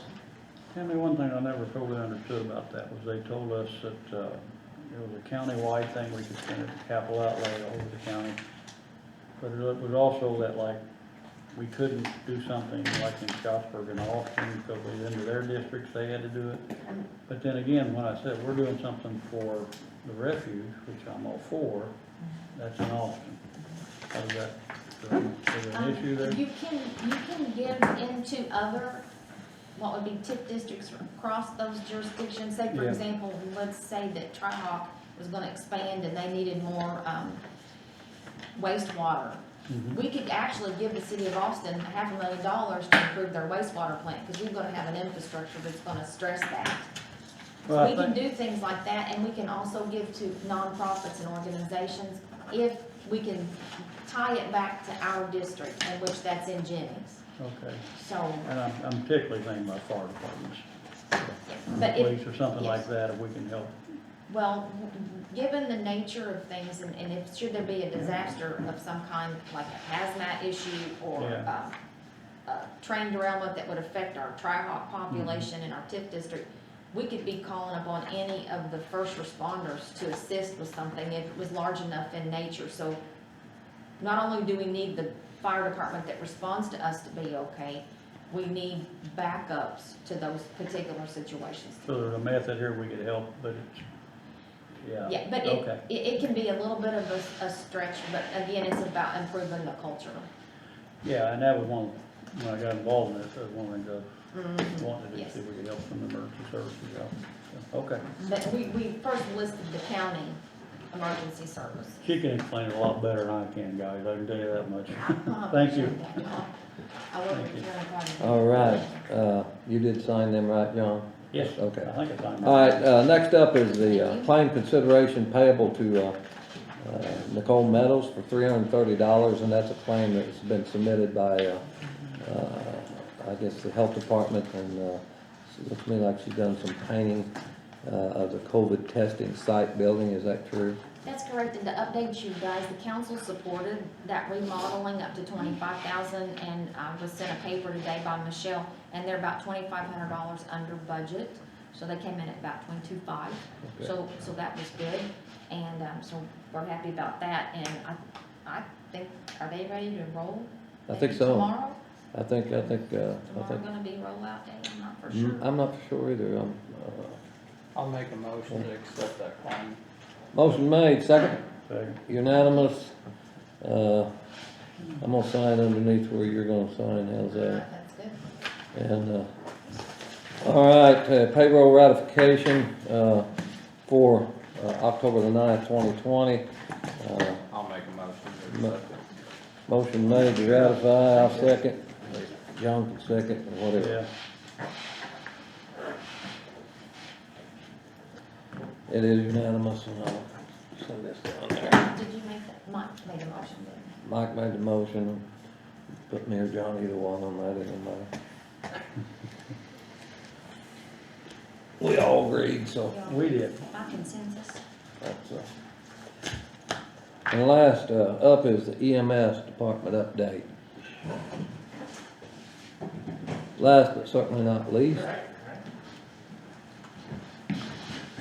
All right. So we've got about 4 or 5 things we'll get through real quick. okay, And as of this morning, or actually as of 4 o'clock, I hired 2 paramedics full-time. So that gives us a 6 paramedic staff. They should be online and operating by November 1st.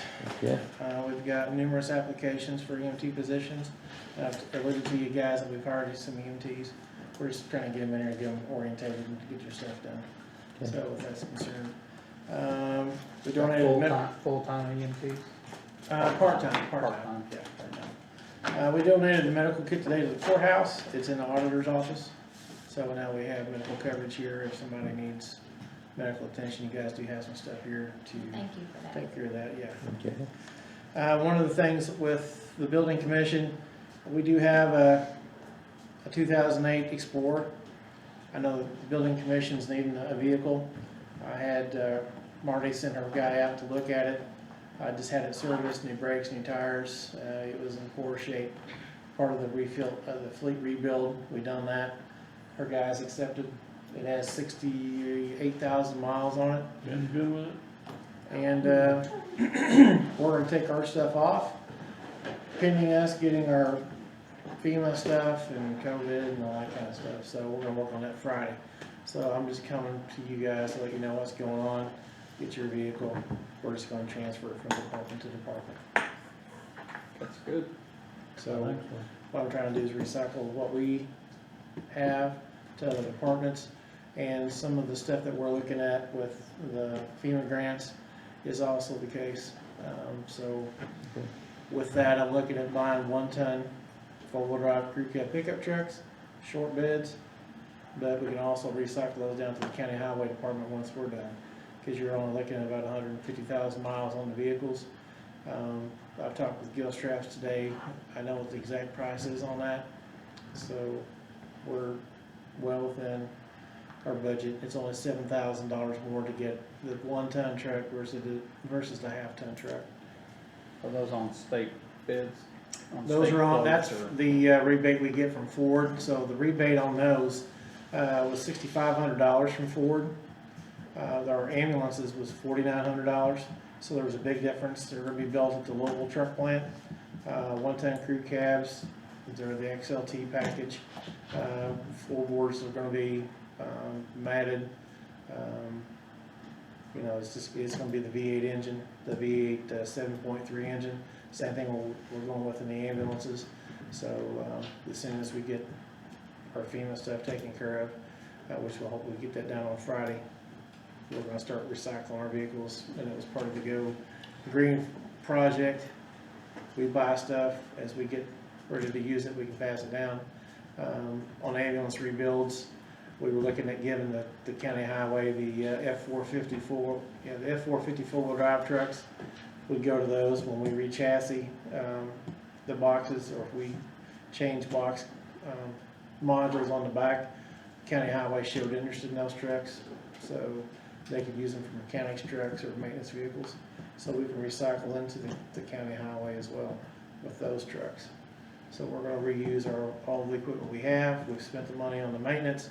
The maintenance is there now, the trucks are there. The biggest problem we had was people not understanding how to drive the diesel trucks. We're having problems with oil pan gaskets, and I've talked to all three of you about that. People are just used to getting in a gas vehicle and driving them. We've talked about that with the bus versus the trucks and the wear and tear on them. It's just easier for us to go gas. It's cheaper for us to go gas. So that's what we're gonna do. On the, like the trucks there, what kind of state bid prices on them do you have? I'll have to look at that. I know the price today was $41,000 for each truck, but I was looking at two.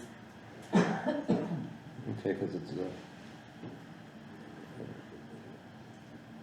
it'd come up today in conversation, not for you guys. Right. But it'd come up in conversation today with actually the city.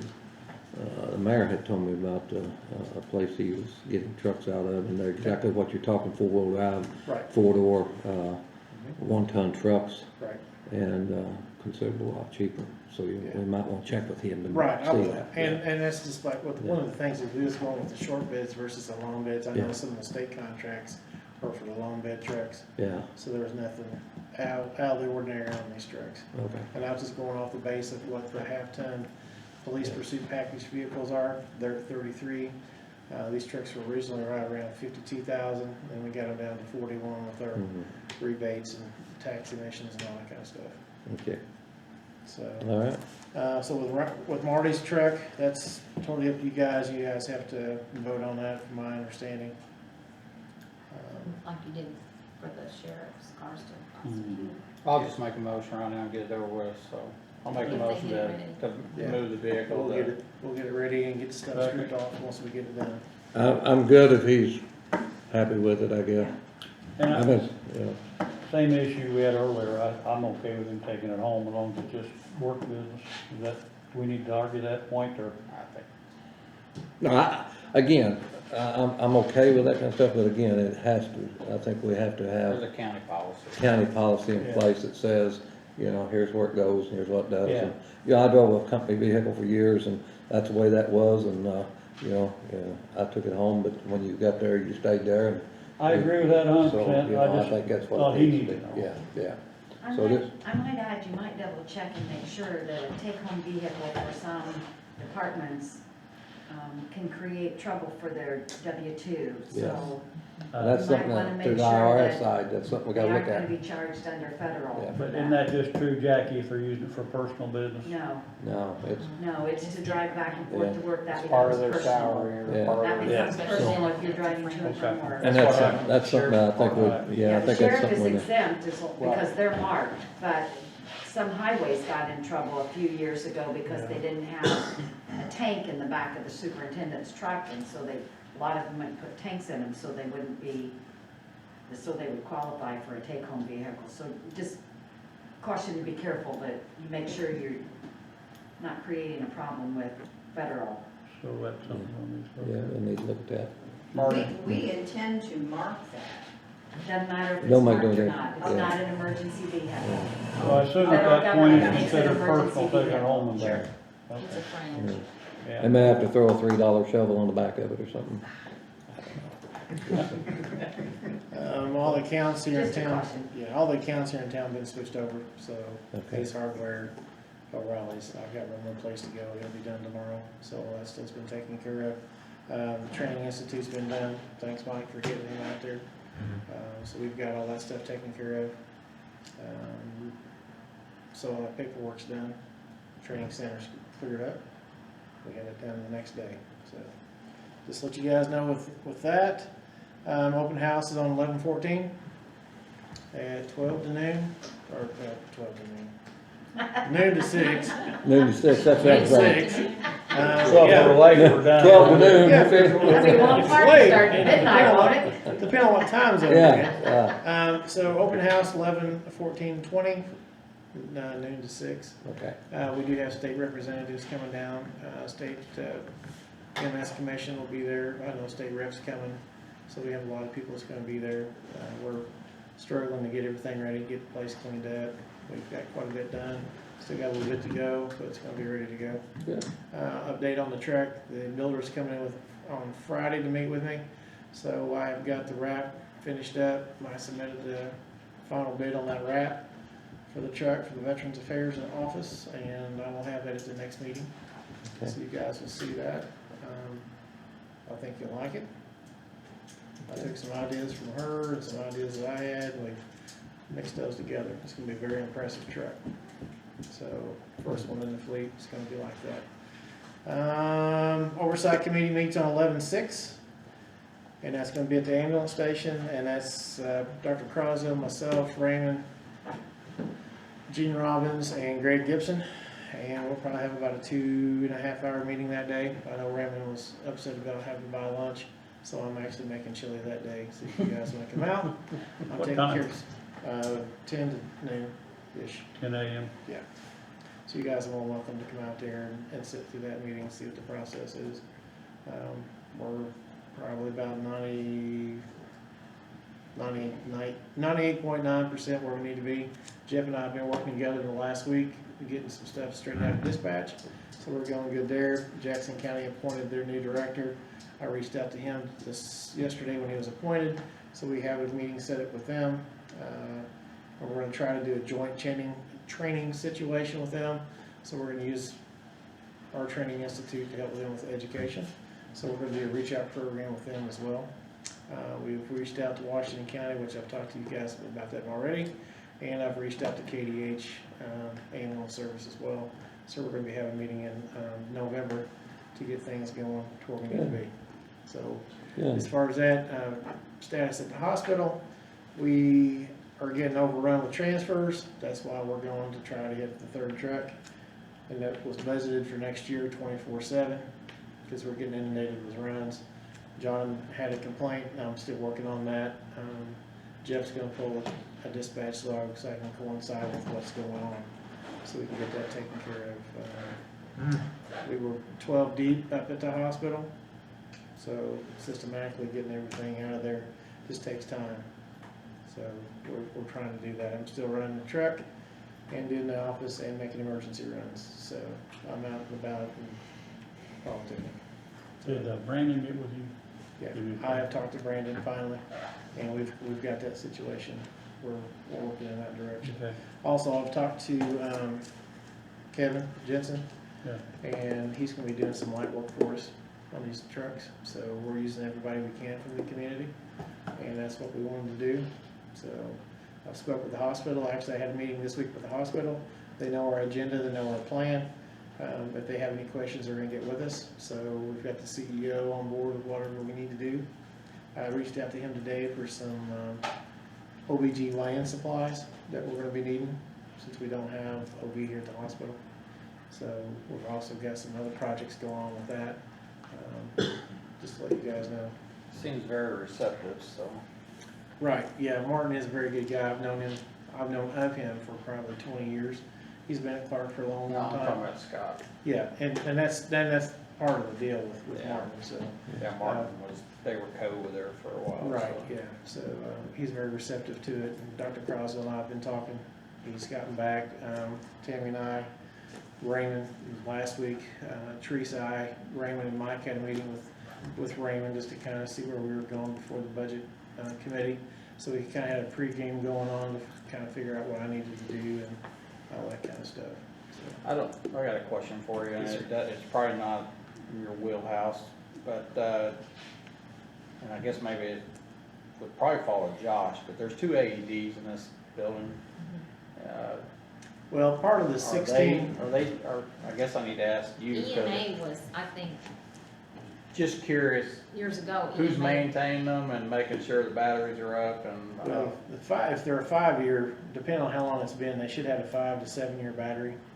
And the pads, right there. right. Part of the FEMA money that we're asking for is for 16 brand new ones, and those were to be dispersed throughout the county. So fire departments are included in that, the courthouse, schools, whoever needed something, if the sheriff's department needed one for the jail, dispatch needed one in there. I allotted for 16 of those, so we could put those inside the county government, and that's basically building our infrastructure is what I just we're wanna going make to do. sure that this thing's maintained out Right, there. and the same way with the Lucas 3 devices that we're applying for. One of those will go to the hospital, one of those will go to each school. So that way we have one in each high school. If we have a situation there, then we'll be able to use those there and get them on, because it doesn't take a lot of skill to use Okay. those. I was just So it's- concerned, I know you Right. talked about equipment. And that's what I've kind of told everybody, it's a community-based program, so everybody knows that we're doing community-based stuff. Okay. All right. Sounds great, thank you. Hey, you're a lot Before shorter he than you were leaves, last can I time. ask one question? Putnam County is trying to get their emergency ambulance going. They used to contract it this year, they took it over. They've got a brand new director. Can I give them Scott County's name and numbers for contact? Because they're weighing whether they should do transports, how they can get it fundable, because it's not funding itself, nowhere close to funding itself. What's his Would it be name? okay if I turn you over? to What's his name? It's a girl, her name's Kelly. Oh, I have actually got to talk to her, and I didn't get a call back, so. Okay. If you're good Rick with that, Woodall, I'm Yeah. good. Woodall have is her the call me. commissioner who is kind of overseeing him for the commissioners, and She worked for IMS, didn't she? yes, Indianapolis, yeah. yes. I've spoke to her, and like I said, I left her a message, I hadn't gotten a call back from her. She is just really overwhelmed Right. in it all, so, Yeah, anytime. I will, okay. Yeah, as long as she's fine with it, I'm fine with it. I will say this, and I'll just put it out here, I think we're second to no one on our EMS, and I'm very proud of that service, and we are, and doing a very good job, and we have a training center, and we have things that nobody else, we're the only training center in the state that's not, school affiliated? Well, Harrison County is through Ivy Tech, Sellersburg, the same as us for the paramedic program. Yeah. So we are probably the only one in Southern Indiana like that, Yeah, yes. so, Well, I they're mean, just really And in it's a- cold water to what to do. it's a tough job, but I'd like to be able I to strongly- let them reach out to you. and I will say this, that we've done the same thing, we contracted EMS services for years and years, and, I never wanna go back to that. It is so much better to have our own service.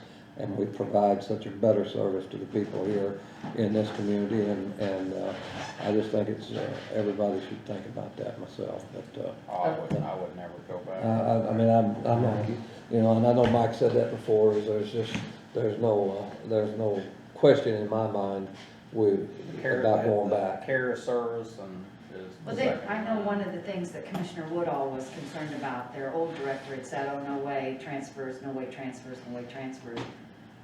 But the program is not even close to funding itself. I mean, You it's. got to do. You got to do it, I think you have to do it, yeah. And that's, at Clinton County, we did transfers Yeah, with you our gotta EMS, do that. and I said, that's what you need to do, but he needs somebody to reach out to That's where kind you, of talk. that's where you get your guaranteed money. Yeah. Right, And we'll have to and it's say, an organizational thing on how you manage those transfers. So- Well, it's difficult when you have a small hospital that everything that goes in there gets It's transferred just to going your out, hospital. yeah. it's a That's where critical we are. access, Yeah, that's where we are. Everything goes south, so in turn, if you Well, walk I in think the they're ER, pretty you're full. going, I don't think their right. hospital's all that big, a lot of it goes on over to Hendricks Yeah. County, so. I do That's want to what say one happens. thing about Mike, he was excellent to work with, them and the council on budgets. I know Teresa worked with me pretty hard. Tammy did as well, and I just want to say, thanks to the county council for doing what we had to do. We did slim the budget down, which we said we was going to do. We did accomplish that. We did have to do some more, but we got within the state's guidelines, so I'm happy with But that. you got your third truck. But we got a third truck, That's what we need. 24/7. That's what we need. So that's Well, what I we mean, need to do. Good. I mean, we were trying that part-time just to alleviate some of the problems, and then we learned that, you told me, it's not gonna work. We have too many transfers, and we're gonna have to go full-time. Well, Which I'm glad Right. we had the money to do the part-time. I mean, that was good. the problem we've been getting into, we'll start out, we probably won't turn anything till about 10 or 11, because we've got some dialysis runs we do. But man, as soon as we get that, as soon as noon hits, we don't see the station. I know. And especially on Saturdays and Sundays now, we cannot keep up with the transfer load at the hospital. And we're having problems keeping up with that, plus doing the 911 calls. We just had that situation happen last night. Trucks were out on 911s, one was out on a transfer. We had a critical patient come in that we had to get south. And Kyle and I were on call. We've been doing on call plus the truck stuff, so it paid off last night. But we've got to have the third truck, and we cannot continue forward without it. I'm gonna be honest with you guys, we got to have that truck to do it. I agree with you. Sounds good. Thank you. Appreciate it, guys. Thanks, sir. Thank you. All right, with that being said, is there anything on behalf of you? Nope. John? You know, I'll think of something once you guys get talking. That's long enough, then. Tell you right now, no.